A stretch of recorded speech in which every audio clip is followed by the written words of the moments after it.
everybody. Hope you're having a great start to your week. It's almost Thanksgiving. So, for those of you who celebrate Thanksgiving, and if I don't talk to you before, have a great Thanksgiving. Now, and we're going to dive in today on why we're going to talk about why many guitar players struggle to build guitar speed and how to make building that speed easier. It's a topic that a lot of people ask about and a lot of people get stuck on. And it seems like building a lot of speed is elusive, or they think that you've got to be born with some kind of special natural talent or whatever. So if you've ever wondered why most players struggle to build guitar speed, you're in the right spot. You're on the right stream, and I'm bringing in a very special guest. We call him the Jedi. I think you'll see why when he starts talking about his advice for you. His name is Johan Tillgren from Sweden. Johan, welcome here, buddy. Hey, great to be here. All right, man. Now, before we get started, for those of us who are here live watching, tell us who you are and where you're from. We always like to know where people are and who they are live on the stream. In addition, if you're watching live, you can ask us any question on the topic of building guitar speed. Don't ask us about bar chords or songwriting or ear training. Today, happy to answer those questions outside of the stream. But today, we're just talking about guitar speed and technique and building it. So if you have questions as we go, put them in the chat. We'll answer as many questions as we can as we go through. So before we start that, I want to ask you, Johan, first question, did guitar speed, of which you have a lot of, did it come easy for you, or did you have to work really hard to build your speed? How was it for you? Good question. I remember in the beginning it was difficult for me to play fast parts on guitar. I always felt that I wasn't really good enough. I tried to play songs and solos, but I never felt like I really could play them. I actually remember I watched a video by, I think it was Metallica, and I saw this solo by Kirk Hammett, and I thought that I would never be able to play that in my entire life. And then, I practiced more, and eventually I was able to play that solo and other solos as well. But I remember very specifically that I thought that will never happen for me. So yeah, and then I had to practice a lot, play a lot to be able to play faster. Yeah, understand that. Certainly for myself, nothing about playing guitar or music came easy for me. I mean, absolutely nothing. Learning music theory, hard. Developing my ear, really hard.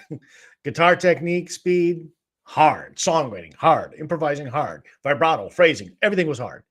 Now, that's not the case for a lot of people, but certainly it was for me. So, but whether it comes easier to someone or not, there's certainly going to be work involved. There's going to be practice involved. Even people who, seem to have, what people call natural talent, they're not just waking up shredding on the guitar, okay, without putting in the work. They put in the work. It's just that they, tend to progress a bit faster than people who, are just normal human beings like me and have got to work towards it. So maybe you could talk about, how did you learn this stuff? How did you go from, where you were when you started to, being able to play at these virtuoso level speeds and technique? Now, what was kind of the journey? Of course, I know what your journey was, but everyone else may not know what your path was. Yeah, so I remember in the beginning it was just trying to play songs, trying to play solos, Metallica solos, Megadeth solos. Later some Steve Vai stuff, like his simple stuff, and it did force me to develop some type of technique in the beginning, but I got stuck, and I remember it was a point where I thought, either I quit guitar or I really try to find a good teacher or whatever. So first just trying on my own, then taking lessons, of course, taking lessons with you, and specifically about guitar speed, guitar technique, how to develop it. And that really built my technique from the ground up, basically. I switched from alternate picking to strict just directional picking for everything.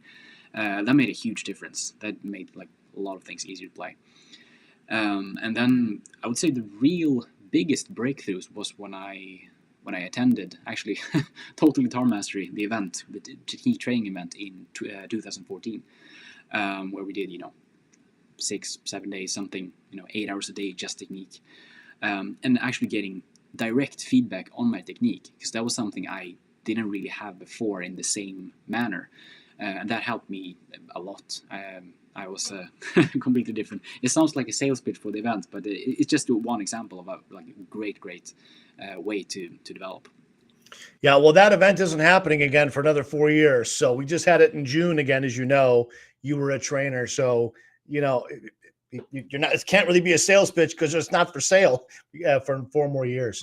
But yes, Johan attended that event when I first ran it for the second time. And now Johan is a trainer at that event, and he trains people along with me and Mike Filipov and Dr. Zelio and some other really cool people too. So anyway, yeah, so that's great that you took lessons, you got feedback, you got training, and then you developed this skill. I mean, kind of a predictable path, right? You did this, you practiced, you did this, you trained. Here you go. It takes time, but yeah, you did it, and it's not that hard. It takes some time and some effort training, but yeah, you can do it.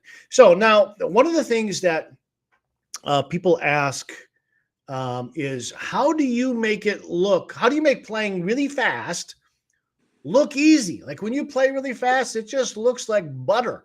It just looks easy. It doesn't look like, you're grinding your teeth and squinting your eyes and straining and stressing. It just looks like these notes just flow out of you, at whatever, 1,000 notes a minute, 13, whatever it is, some crazy fast speed, and it just kind of flows. How do you make it look so easy?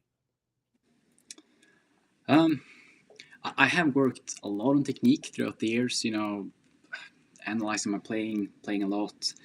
But I think the main thing is basically where it started. So some people start with, like, they pick some weird way to hold the pick or a weird way to hold the guitar, and then they just do that for thousands of hours, and that kind of makes the technique end up in a bad place where it's a lot of tension. It's just based on a bad foundation, basically.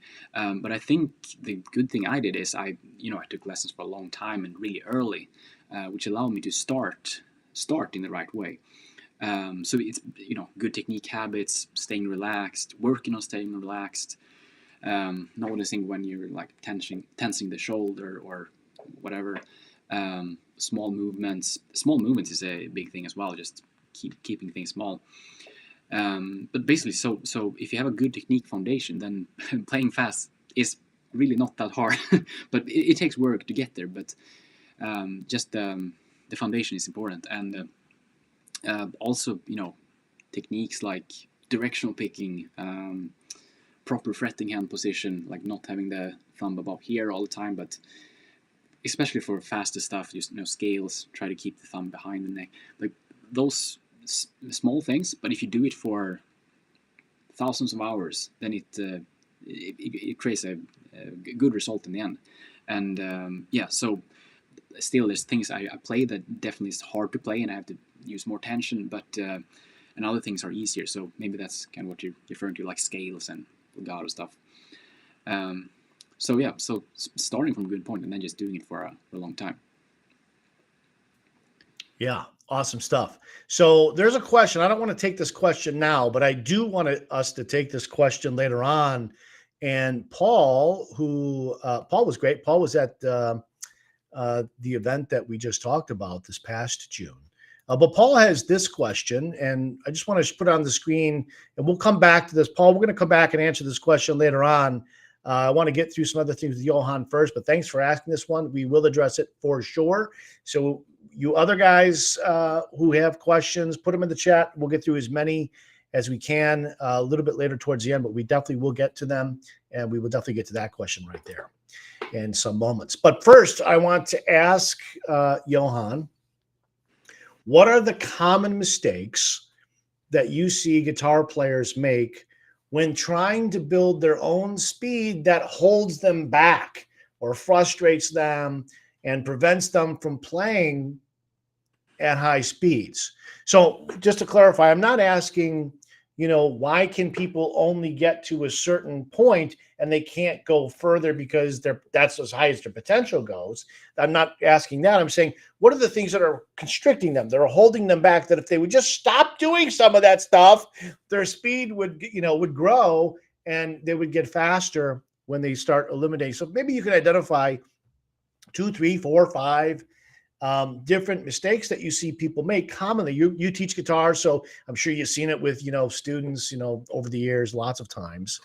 Um, let's just pick one at a time and just list something, and then maybe you can talk about how our audience here can avoid whatever that mistake is. Yeah, sure. So there are several things I notice in students in locally and on the events and stuff. One thing is kind of choosing a technique and sort of favorizing it and falling in love with the technique. Like, I need to hold the pick this way, or I need to hold the fretting hand this way. And then thinking that, oh, if I just practice this enough hours, I will be able to play fast. And that may work some of the time. Like if the let's say we have a really efficient way to hold a pick, and then you maybe change it just a little bit, then okay, it may work over time. But if you like pick some random way to hold the pick or a random way to hold the guitar, and then just try to brute force it like for hundreds of hours and really trying it, it's likely it's going to take a really long time, or maybe not even work at all. There's this analogy that I learned from you, which is the mountain. If you imagine a mountain and you want to get to the top. I was just thinking about that. Yes. Yeah. Some paths, like on that mountain, some paths lead to the top. There's often like not just one, maybe there's 2 or 3 or something like that. But some paths doesn't really lead there. Like sometimes you have a certain way of holding the pick that physically you can only play so fast using that technique, but you're not able to play it, world-class speeds, or at least playing really fast. So it may work for simpler songs that if you imagine a smaller hill, like okay, it's not that hard to climb that hill. But if you really want to develop like really fast guitar speed, then there's only so many ways of getting there. It's not just one. It's maybe not just 2. It may be, I don't know. There's no specific number, but it's not 100. It's not 90 ways. It's way less than that. Yeah, exactly. And I see this too, where people adopt a technique early on in their playing, maybe because that's how they first learned, or that's how they taught themselves when they were beginners, or that's how maybe their first guitar teacher showed them, or they watched a video of their favorite guitar player playing and they see that's how they do it. And they think, well, that guy's good. So if I just copy what he's doing, I should be able to play just like him. Okay. Well, maybe, maybe. But just because you see someone who is well known or famous or even very good, even great, even playing guitar in a particular way, doesn't mean that's the best way. There may be, and there often is, a better way that has a greater potential to build more speed. And when I point this out, sometimes people will push back and they'll say, well, wait a minute, this other guy over here, man, he's faster than you. I think he should know better. Well, not necessarily. He may have really great speed, but he probably had to work thousands and thousands of additional extra hours to develop that high speed using that set of techniques.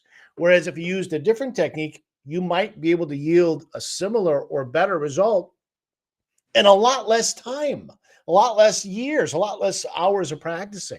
So yeah, I totally agree with what you said there. And sometimes for whatever reason, people get stuck on certain techniques or certain ways of practicing or alternate picking or whatever it is, and they haven't really thought it through about exploring other options that might be better, or they're just resistant because if they look at another, if they pretend the other option doesn't exist, they don't have to spend the time reworking their technique and go through that process which can be, time consuming and a little frustrating for, 8 weeks or 10 weeks or whatever to kind of turn things around. But then they would be on a better path to make more speed gains faster if they did. And some people just don't do that. So kind of keeps them stuck. And I've seen that. And I know you've seen it infinite number of times. I can't even count how many times I've seen that happen. And we're just like, hey, if you do it this way, you might shave off a few years of hard practicing to get where you want to go. Just saying. Okay, so that's mistake number one. Do you have another one? Maybe mistake number two? Sure, yeah. And I just want to clarify how to avoid the mistake as well, which is, make sure to, like you said, always look at, is there a different technique that may be better? Like, am I too stuck on this thing? And I'm sure I also have that in some aspects of my guitar playing, where I'm really adamant that, I need to play this way, but there might be another way. So, so the next thing I also notice in students is some students, they basically push their hands to play stuff that are way too fast, or try to like force their hands to play something really fast before they really have developed the technique to play that. And I'm not saying you should never test your speed. That's actually the next point. But trying to like compensate by using a lot of tension and thinking that, okay, if I only try hard enough, then I might be able to play this like in the next 10 minutes. But technique is more a thing that you develop. So instead of thinking, okay, let's try to play this today as fast as I can, try to see it on a longer timeline. So maybe a week or maybe a month. Like, okay, if I practice this every day for 7 days, then maybe I'll get to the speed, instead of trying to force being able to play there first. So you're kind of above the threshold of where the playing falls apart, but still trying to practice the phrase anyway. So I noticed that in some students. Yeah, some try to use brute force as if they're trying to lift something really heavy, and this is brute force is not the speed at which your hands move is a factor, but it's the last one on the list. It's way down the priority. I mean, efficiency, economy of motion, tension, these other things are more important than how fast can we wiggle our fingers. And I think people gravitate towards how fast can I get my hands to move, and can I force myself to move faster without being more efficient or doing things more correctly that would make the speed come easier. So yeah, totally see. So how can people kind of avoid the mistake you're talking about? Best way is to just practice at a level that is around the threshold where you start to notice that you can't really hold it together. Sometimes below it, sometimes on it, but try to not be too long above where it's like, I can barely survive. It's like you can barely catch your breath. And because if you do that, then that will basically train your hands to constantly be tense, and then that will go into your long-term guitar technique, which is not very good. So as soon as you notice that you start to get tense when you're practicing, back off a little bit, maybe 10%, maybe just 5% to 10% back, but so that you don't overdo it and try to brute force it. Yeah, exactly. Okay, good, great stuff so far. Do you have more? Do you have a third one? Yes, the next one is the exact opposite, which is some people have the problem that they just try to brute force it. Other people who learn a guitar, they have the opposite problem. They focus too much on having perfect technique and are basically kind of afraid of making mistakes, or for some other reason, but they never really push themselves to play anything faster. And my analogy for this is that it's kind of like you build this amazing ship on dry land, and you have all the features, and it looks really good, but you never really try it in real water. Because the only way to really know that your technique is efficient is to try to play something fast, and then you see if it works. But if you never do that, then you won't really know if it works. So a good way is just to practice something, then test the speed pretty soon, and then see what happens. Do the two-hand synchronization fall apart? Is the fretting hand missing notes? Is the picking hand not really playing up to speed, and then you go back and fix things. But you don't want to stay stuck at a like really slow speed and try to fix things that, because how do you know if you're even fixing the right things if you don't test the speed every once in a while? So, and some people may see the previous point and this point as opposites, but a good way to is basically you want to test your speed, but not all the time. So the previous group of people, they test the speed all the time, like super fast, but you only want to do that like every once in a while to test if the technique works. Yeah, kind of like lifting weights. You wouldn't test your maximum speed or your maximum strength of what you can lift or bench press something all the time, because lighter weights, more reps might build more strength better than just going for let's put as much weight on the bar as possible and hope that I don't cave in my chest when the bar comes down. So that's not really training. So yeah, great point. Cool. Have you got another one? Sure, yeah. Another point is to, so I see some people who play guitar, they practice the same type of licks all the time, or maybe only one type of lick. So it may be some scale sequence thing, or the same arpeggio, or just same arpeggio, same scale sequence, and then they do that over and over again. The problem with that is that if you only practice one type of lick or one type of arpeggio or one type of scale, you get really good at that. But as soon as the lick changes, or it's a different song or different solo with a different, for example, if you learn only Metallica solos and then suddenly someone asks you to play a Megadeth solo, then that's going to be totally different in the playing style, in the type of playing. So you don't want to become a one trick pony where it's okay. There's only one trick, like the pony can jump over the fence. Now the pony jumps over the fence again. It's the same trick. You want to, at least in my opinion, I think technique should be a way to be able to play, as much stuff as possible. It doesn't have to be like you have to be able to play every technique out there or every type of playing. But at least a good way is to try to make variations of what you're doing, or practicing different parts of the fretboard so that you develop more complete techniques and not get stuck in just one type of trick. Yeah, good stuff. So sort of rotating what you're doing, not always the same stuff. Great. Makes sense. Makes perfect sense. Let's maybe take this, if you got one more, and then we'll dive into some questions here.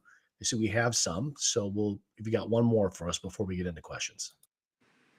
Sure, yeah. I have one last thing, basically. And it's basically thinking that you can develop guitar speed completely on your own. I didn't do this. Like almost no guitar player in history developed their guitar speed completely in an isolated room. It's good to have the mindset, just the brute mindset of okay, I will practice a lot. I will practice 1 hour a day or 2 hours a day, and do that for a long time, and develop great guitar speed, because you have to work hard. But the best is to do it together with a teacher or someone who knows how to develop guitar speed. Basically, so that you don't go 100 miles an hour in the wrong direction. You kind of want to have someone sitting in the other car seat saying, okay, turn left here, turn right here, do a U-turn. Hopefully not, but kind of directing the path.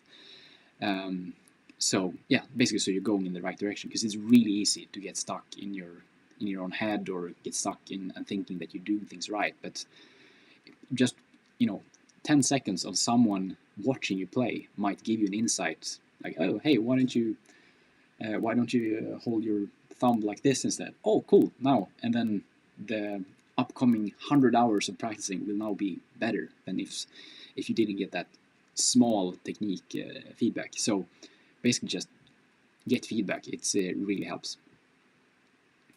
Yes, absolutely. Okay, let's take that question I mentioned earlier. I showed earlier from Paul. Johan, if you don't remember Paul's last name, he was the guy at Total Guitar Mastery. He had, I'm pretty sure this is the same Paul, like a fluorescent, big guy, tall, I mean, and fluorescent yellow guitar. From the stage, he was sitting on the right side, standing on Yeah. the right side. Yeah, Yes. that's Yeah. the guy. Totally. I'm Yeah. 99% Totally. sure that's the Paul we're talking about. So he says, hey guys, why does the threshold of approximately 120 to 150 beats per minute when playing 16th notes seem to be the roadblock for most players? What happens at speeds higher than that causes everything to break down? I think what he means is the synchronization of either the raw speed to break down, or more likely, I think he's asking about the synchronization of the hands maybe to break down, where the technique kind of breaks apart, kind of gets sloppy a little bit above a certain threshold. Have any thoughts on that? Sure. There are a couple of things here. One thing is that that's the speed where you kind of can't get away anymore of like doing inefficient things, kind of like the mountain analogy, that most natural ways of playing the guitar, natural ways of holding the pick, holding the fretting hand, that people do intuitively, sort of fall apart at that speed, because it's not really possible to do that. So that's one thing that most people, especially if you have taken no lessons, no training, whatever, it's easy to fall apart. But even if you have taken lessons and you do have kind of the right technique, and you're on the right path, then it's basically a speed where it kind of, most people, I don't know exactly why, but it's a speed where it just becomes harder to do things incorrectly. So a lot of people stay stuck in that speed for a long time, because with different techniques, picking, arpeggios, etc. And you may go from like 120 to 125 BPM, and I assume you mean 16th notes. Yeah. So he wrote 16th. Yeah. Yeah. So, and then going from 120, which is, let's see, times 4, that's 480 notes per minute, into maybe 600 notes per minute if it's 150 BPM. That's a pretty huge jump. And there was one more thing I was thinking about. I don't remember it right now, but it might come in like 1 minute. Okay. Yeah, I've got three things that I can share here from my perspective. When people reach a certain threshold where they struggle to go beyond, they keep hitting their head against the wall, hitting the head, they can't get beyond it, can't get beyond it, can't get beyond it. There is a series of reasons or causes to that. And for a lot of people, they may have one of these causes, or they may have two of them, they may have five of them, they may have them all. Okay. So I'll just kind of list real quickly, off the top of my head, what they are.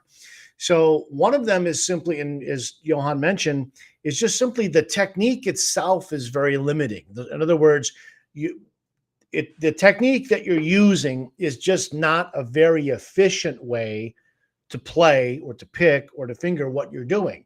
So it requires more and more and more effort and brute force to get the speed higher using a technique that is maybe less efficient than another technique, which is more efficient.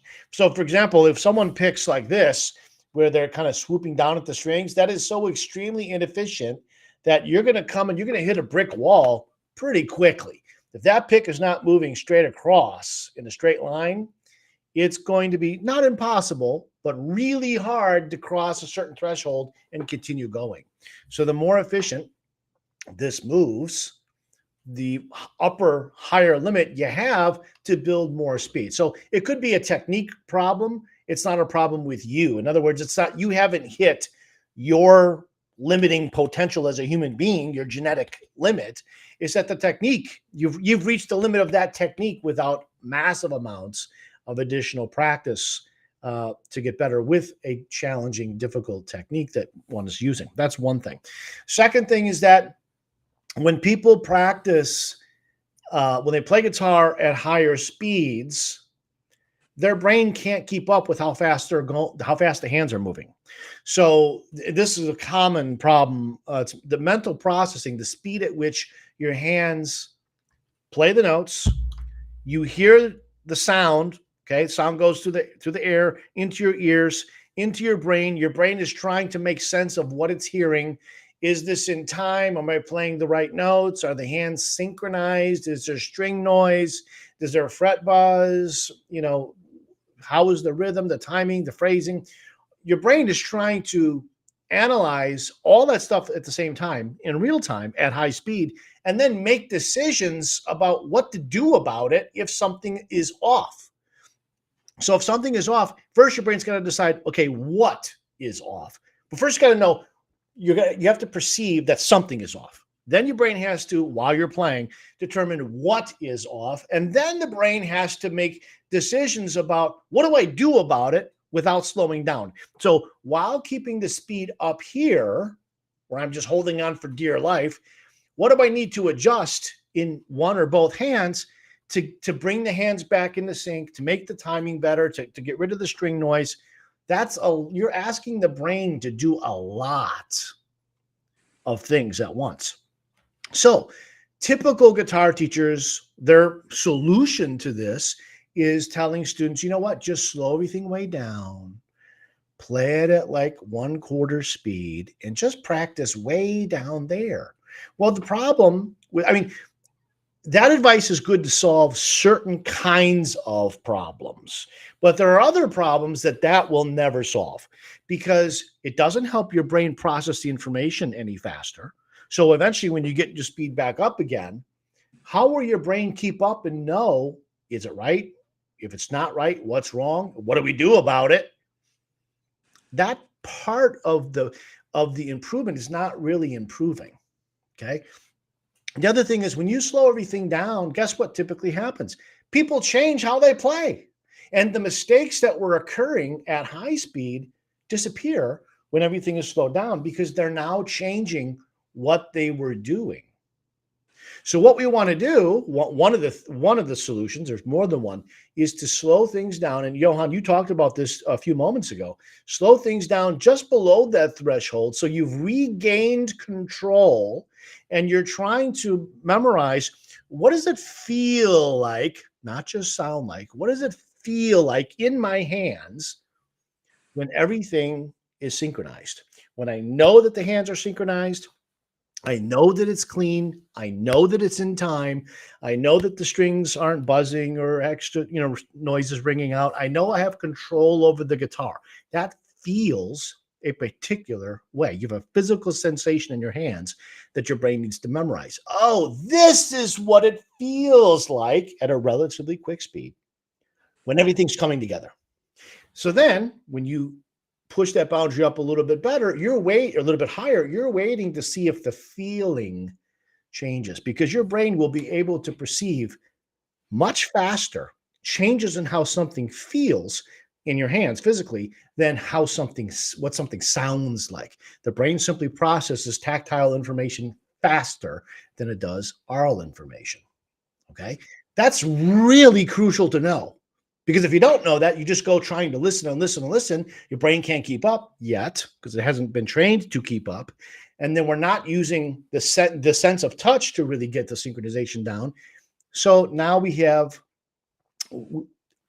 we are not using one of the best tools we have to solve this problem. Okay. Another thing is that people, as they come close to this threshold where they feel like they might be losing control, they start tensing up. And if they weren't already playing with excessive tension before, now they definitely are, because mentally or emotionally, they know they're coming to this threshold and they're anticipating that something's going to break down. And then something actually does break down, which is why the hands are not in sync anymore. And then the tension we start going to brute force, tension rises, and then it falls apart even more. So it's kind of a snowball effect here. So I'm kind of rambling on. There's a bunch of other possible causes to this problem besides the ones the three I just mentioned, but those are three of the sort of the more common ones. There are others. Yeah. So slow it down some, as Johan said previously. Okay. Well, first, make sure you're using the right technique. Let's start there.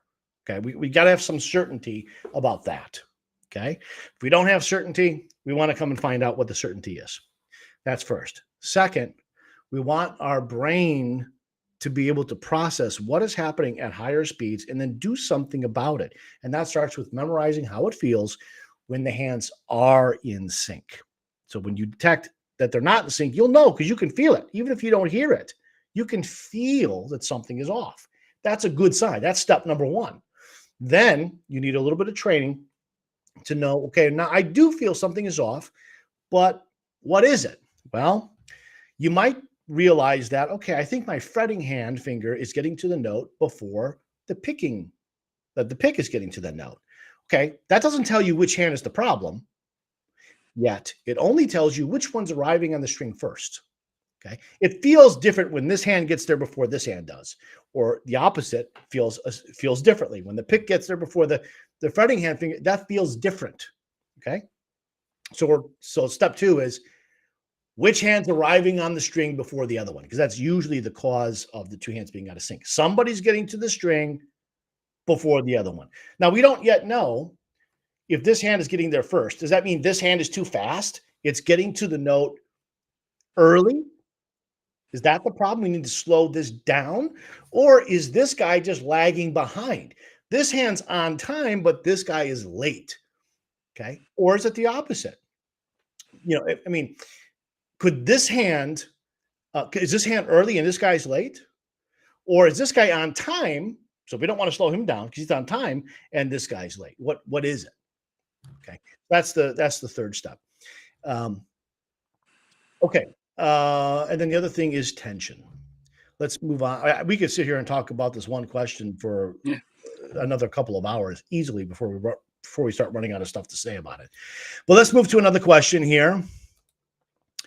Is there a way to determine whether a specific technique needs to be changed or adjusted as opposed to just needing more practice? This is a fantastic question, as was the last one. How do you know? I mean, how do these guys know?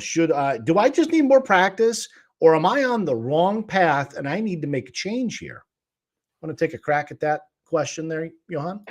Sure. Yeah. So that's a great question, because the answer to that question determines how you're going to practice and when you know when to fix things and when just to go 100 miles in that direction. So it's way easier if you have someone to just tell you, like, hey, you're doing things correctly, great, keep going, or no, fix this, hold the pick this way. That's the easy way. But sometimes you don't have access to it either at all, or you don't have access to it right away, because maybe I don't know, you send a video to someone and it takes 2 weeks before you get a reply or whatever. And what I would do then is first off test. So you test the technique. You can basically test solutions. So let's say your hypothesis is that, okay, I hold my pick a little too far out, so it's too much of the pick is sticking out here. Then you can, okay, let me test holding the pick so less of the pick sticks out. And then you practice that for maybe 1 day or 2 days or 3 days, and then you test again, and test the speed. Okay, can I play maybe a little bit faster, or does the existing maximum speed feel easier to play? And then if you notice that, okay, it actually does feel a little easier, then you're probably on the right track. You can't say for 100% sure unless you have a lot of experience practicing guitar and have developed, or maybe you're already on a high level. But it's probable that, okay, it's something like that's gonna help. So you test the solutions, and then you can, if you notice it doesn't work, okay, then maybe it was something else. It might be something in the fretting hand. Like a lot of times you may think the problem is the picking hand, but it's maybe that you're missing the fretting hand is unsynced to the picking hand. So it's basically, I would say the first step is testing solutions, and the second is just getting feedback, because that will help a lot. Yeah, exactly. Good stuff. And one thing that I'll say is that if for those who are listening who, let's say they're taking lessons from some guy down the street, some random guy in their town, some random person on the internet or whatever, okay? One of the common things that you'll hear from, let's just say, normal average guitar teachers is you'll hear them say things like, well, whatever feels natural. Whatever you want, whatever feels natural for you. There's no one right way. That tells you that person doesn't know what they're talking about. They have no idea what they're talking about. Okay, and here's why. Although it is sometimes true that there is more than one right way to do something, sometimes there are an infinite number of wrong ways to do something. So when someone says, well, there's more than one right way to do something, that implies to the person listening that anything goes. You can do whatever you want. They're all equally valid. They're not. They will all equally get you to where you want to go in the same amount of time. That obviously it should be obvious that that is not true. Okay. I mean, there's more than one way, I guess, to sprint, but running backwards is not one of them. There are no backwards runners in the Olympics. Racing against people running forwards doesn't exist. Okay. So can you run backwards? Sure. Can you run backwards then faster than some people can run forwards? Yeah, maybe.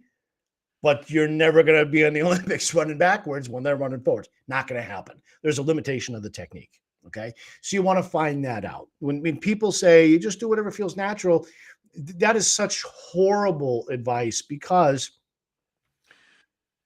some things simply are not natural, but they might feel natural to you because you learned that way originally. You've been playing that way for a long time.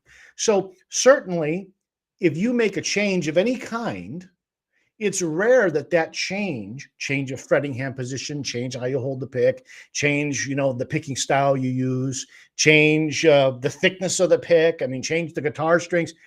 Most things are not going to feel easier the first time you change them.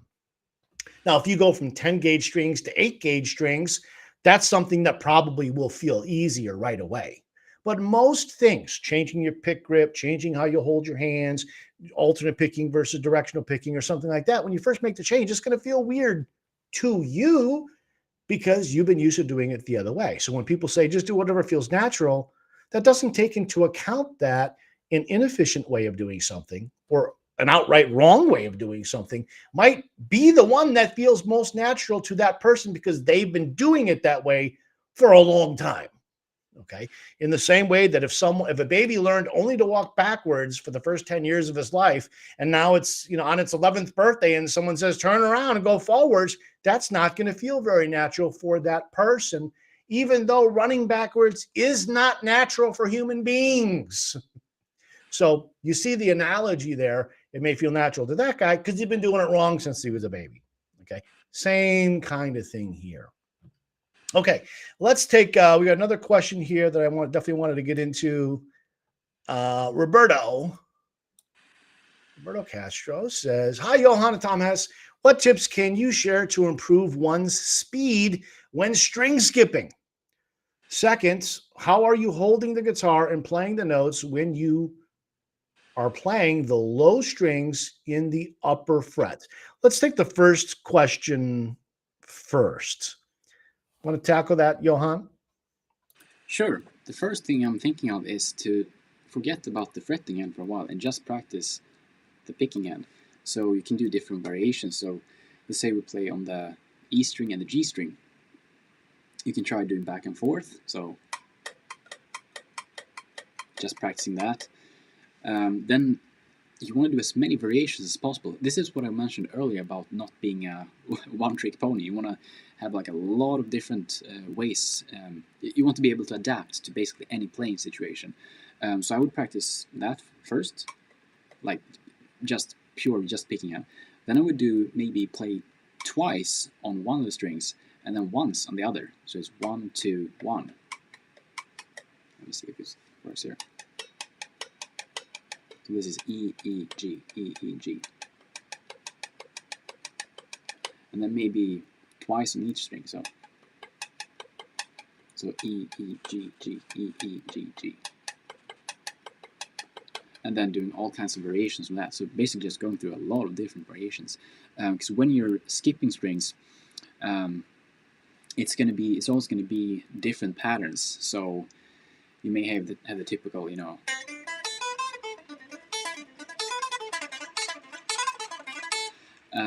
But then next time you play a string skipping lick, it might be completely different.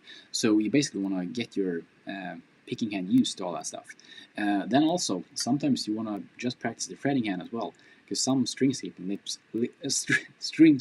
licks are actually pretty hard for the fretting hand. So yeah, you want to practice the fretting hand as well, even if you're doing a string skipping lick. Yeah, totally. Yeah. Totally. So I agree with everything you said. Particularly the start practicing guitar without the fretting hand, since we're most of the time this is a right hand picking hand issue, but not all the times, as you pointed out. The other thing is, I would grab your phone. I would open up your camera, okay, the camera app. Then I would select slow motion, slow mo, okay, slow mo. Then I would place this. I'm going to get rid of you for just 1 second, Johan. I would place this camera here, okay? So you're looking down your guitar neck so you can see what the picking hand is doing. Play your string skipping lick for 10 seconds or so, okay? Record in slow motion. Play the lick at full speed. Don't play it slow. Play it normal. So whatever is a normal quick speed for you. Stop playing. Stop the recording. Go watch it. And when you go watch it, there's a good chance you're going to be mortified by what you see. It's going to look so horrible. You're going to think, oh, that's what I'm doing. That is horrendous. That's good news. Okay. The worse it looks, the better the opportunity. If you see the right hand moving perfectly efficient, guess what? There's not a whole lot more you can do. Okay, you've got it nailed, and that you've reached maybe a genetic barrier. Maybe just needs a little bit more practice. But if you're like, I can't believe that my picking hand looks that horrible. The worse it looks, the better it is for you, because now there's way more opportunity to fix things, tighten things up, improve the technique, and watch your speed just skyrocket. Okay, so here's an example. Here's a cross section of 3 strings. Okay, doesn't matter what these 3 strings are; they're just 3 strings. Here's your pick right here. Okay, so when you see in the video, if you see this, the pick hits this string, okay, and it goes up like this and comes like that. That's terrible. That is horrible, and you're probably going to see something like that. This is really bad, and that's good news, because this is so incredibly inefficient.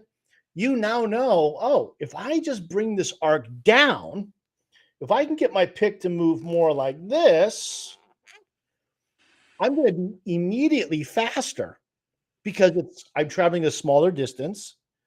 Shorter distance equals free extra speed. It's speed for free. Okay. Then you say, can I get this even smaller? You still have to clear the second string, or whatever that string. If this is string 1 and that's string 3, you still have to clear this, right? You don't want to clip it, because then you make a noise, then it's sloppy. It's got to clear it, but it doesn't have to be this high. It doesn't have to be that high. You want to get it so it just clip it. The ideal thing is that, where you don't touch it, but it's right there. That's what you're trying to get to. So you record yourself the first time. You see this, and you're like, oh man, this is bad. Yes, it is bad. But now we do it, practice it a little bit, try and get a little lower. Okay, it's a little better. A little more efficient means a little bit more speed, and probably a little cleaner too. Then we just keep practicing until we get this thing down, until eventually we're just hovering over that string without touching it. Now you got it. Now you got it. Now you've got the efficiency of that arc, and you're going to be way faster, and it's going to feel way easier, because it takes a lot of effort to do this. You got to move your hand really fast to do this. To do this, you can actually slow down how fast your hand is moving and still end up playing faster. That means more speed with less effort, and it's going to look and feel easier, which is what we're trying to do around here. Okay, make things look easier, feel easier, and be more likely to be more accurate.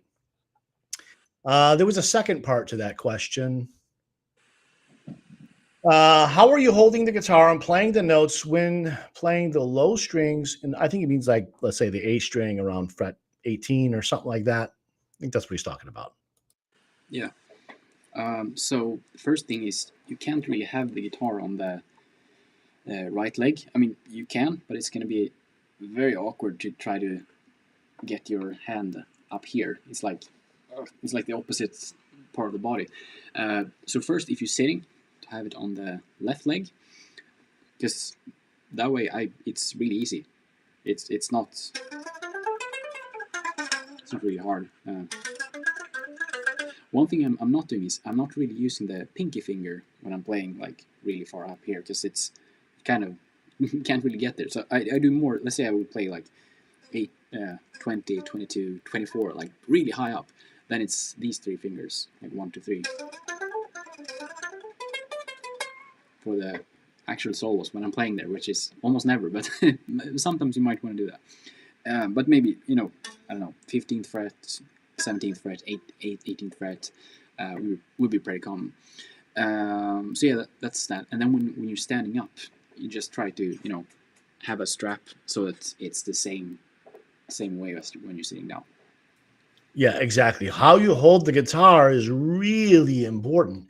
As you see, if you look at the headstock, if you draw a line from Johan's eyes or nose straight across to his, I'm drawing a line this way in my screen, you can't see it, but right to his headstock, it's right in line there. If that headstock is low, if it's like below your chin, it's too low. It's too low. And that's going to make it harder to get your hand in an ideal position. So that should make things a little bit easier to do there. All right. So we had some awesome, great questions here today, and great stuff that you shared today, Johan. And I have something for you guys. It's free. It's a video. You won't find this on YouTube. Okay. Let me move my, sorry, Johan, you got to go, buddy, temporarily. Okay. So, oh no. This is called Total Tension Control. Okay, and this is it's about an hour-long video, and I'll take you through the 9 types of tension, okay, that you may have. All of you probably have some of those 9. You may not have all 9. You may have 2. You may have 6. You might have 4. Okay, but I'm going to list what they all are so you can identify for yourself. And we're actually going to go through and identify them together and eliminate them one by one. So when you eliminate, or at least severely reduce those causes of tension, you're going to be able to increase your potential to play faster and have that speed feel easier and not so incredibly hard to do. Okay. So you got the link there on the screen. The video is completely free. Okay. Get it now. You can go to tomhess.net/total tension control with the hyphens, the dashes in between. Total tension control. It's about an hour long. It's great stuff, and it will definitely help you get where you want to go in terms of technique and speed much, much faster. All right. So, Johan, thank you for all your expertise and all the things you shared. Great stuff, great tips, great way of explaining things. Thank you to all the questions from everybody. Roberto says, thank you for answering. See you both in June at the Fest. I think he's talking about the Complete Guitar Player Training Week that we have coming up in June of 2025. Or maybe he's referring to Hess Fest or both. But yes, Roberto, we look forward to seeing you again and hanging out with you like we did this last year. Okay. Have a great day, everybody. Thank you very much for being here. Until next time, keep practicing.